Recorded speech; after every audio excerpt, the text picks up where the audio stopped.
All right, so here we are in my Mercedes 190.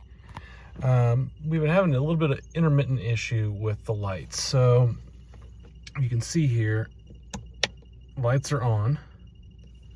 It took one of them a second to come on. And then if I flash the high beams, those work. And that one took a second to come on. So I wonder if it's this left one. We're gonna try and solve this tonight.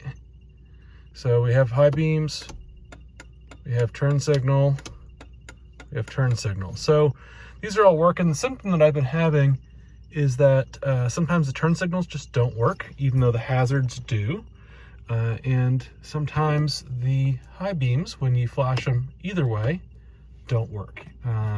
So we are going to go about doing a little bit of investigation. We're gonna clean some contacts on the fuse box as well as some relays and just take another poke around. All right, so with the hood popped, we can see up by the driver's side is the fuse box. Luckily for us, there is a diagram here, so once we have it off, we can know what's going on. Now, what I'm gonna do is I'm gonna take this lid off here in a moment, and I'm gonna take fuses out. Maybe one row at a time. I'm gonna take some photos so I know how they go back. And what I'm gonna do is I'm gonna clean the contacts, the brass contacts, and I'm gonna spin the fuses, make sure the fuses are good and clean, replace any that need to be replaced, whether because they're blown or any other reason, if they don't look good. Now before I do this, I am gonna disconnect the battery, which is over here on the same area on the passenger side. So I'm gonna go ahead and get that disconnected. Let me get this popped off and we'll see what we see. All right, so let's go ahead and pop this off. Clip here. This is gonna come out. A little bit. I'll move the camera so I can get this to come out, I think. Alright, this is my first time taking this fuse box apart. You can see here the diagram that we've got. I might clean this box up a little bit. It's a little dusty. I like to leave things better than we found them. This was a little bit of a trouble to get out though. It's got a hump back here to clear the combination relay. And what I had to end up doing, I had to move the camera from where it was positioned, and I had to pull this out and kind of turn it on its side and kind of roll it out and then through this gap. Wasn't as easy as you'd think it would be, actually. Not hard necessarily, but a little bit tighter of a spot than I would be used to with one of these. So you can see here we've got the fuses. We've got 3 rows. I'm going to take them apart one row at a time. Take a look at them. There's some nice extra fuse holding back there, so I might refill that. We can also see the big combination relay. So I'm going to take all these apart. I left my dielectric grease at home, so I'm going to take these apart at least once. But I'm going to take them apart and use a nice brass bristle brush to clean up the contacts. I'm going to inspect the fuses. I might replace any that look a little funny, and we'll be back in business.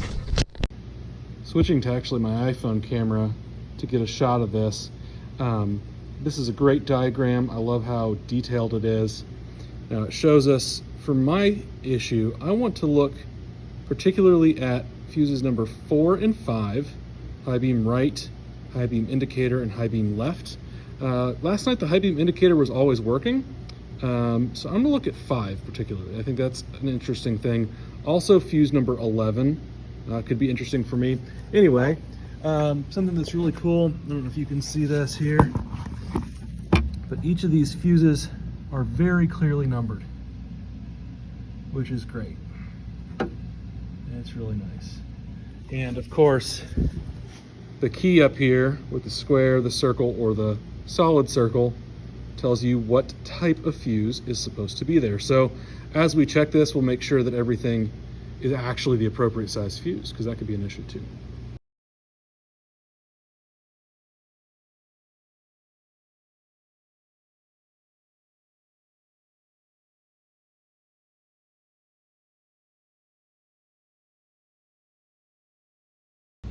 All right, so as you can see, this looks a little bit cleaner. One thing you might have noticed in the time lapse is, and I'm gonna tell on myself, this middle row, these last two fuses, numbers 12 and 13, I had initially replaced them with red fuses. I read the diagram wrong, whoops. But this is a lesson. The reason why I talk about it is make sure that not only do you take a picture, but go ahead and also read the diagram as you put them back in. So the picture helped me catch the 12 and 13, but this number, is it 6? Yeah, the number 6 fuse right here, when I initially pulled it out, it was white, but the diagram calls for a red one. So I was able to correct that. I also, you'll notice I put a red one in the middle here, number 3. That was empty before. It may have been empty for a reason. We're gonna see if anything changes with that in there. Sometimes fuses are empty. But these are all back together. A couple things to think about. A lot of these I reused. I used my wire brass brush. And you can see this brush was new when I first started. And you can see how dirty it is. At this point, it's really discolored. So it really did pull some dirt out of there. But I went through and not only did I brush the contacts, but I brushed both ends and a little bit of the middle of each fuse that I was going to reuse. Another thing to think about, if you don't know how these come out, you press on the back tab, it bends back just a little bit. You don't want to press hard because you don't want to deform it. You want it to fit tight and snug. And that'll come out. You can use your fingers. I was using some needle nose pliers just to make it a little bit easier. And the other thing that you want to make sure is when you're replacing these, you put them back in the right way. This bottom channel, you can see if you get really in there how they snap in. And this middle row, for whatever reason, really didn't want to snap in. It was wanting to go up into that black plastic. And if you're in a hurry, you might miss that, and that could be a problem for you. It's not going to make that connection. Finally, you've got the 3 relays back here. I went and took them out, put a little bit of a brass brush to them, to the contacts. I'd like to put a little bit of a dielectric grease just to make it a really good thing. So I've got some of that at home. I'll put some on a little bit later. They're very easy to remove. I did notice this second relay here felt a little bit loose. The case was loose. I don't know if that's a bad sign, a good sign, if it's normal or not. But I think I'm going to be on the hunt for another relay to have as a spare. Speaking of spares, I went ahead and brushed and refilled all my spares. You never know when you're going to need them. So yeah, that is the job right here. So I'm going to go ahead and put the case back on top, and we'll get this buttoned up. All right, and I do just want to brag on this a little bit. I got the box put back together. Look how nice and clean that is. That took me 2 minutes to clean that up, and it is very satisfying. So again, make sure you're cleaning parts. Clean parts are easy to work on, easy to see what's going on. So that's my little PSA there. I'm gonna go ahead and button this up, and we'll test all the circuits, make sure everything's working, that I didn't mess anything up, and then we'll drive away.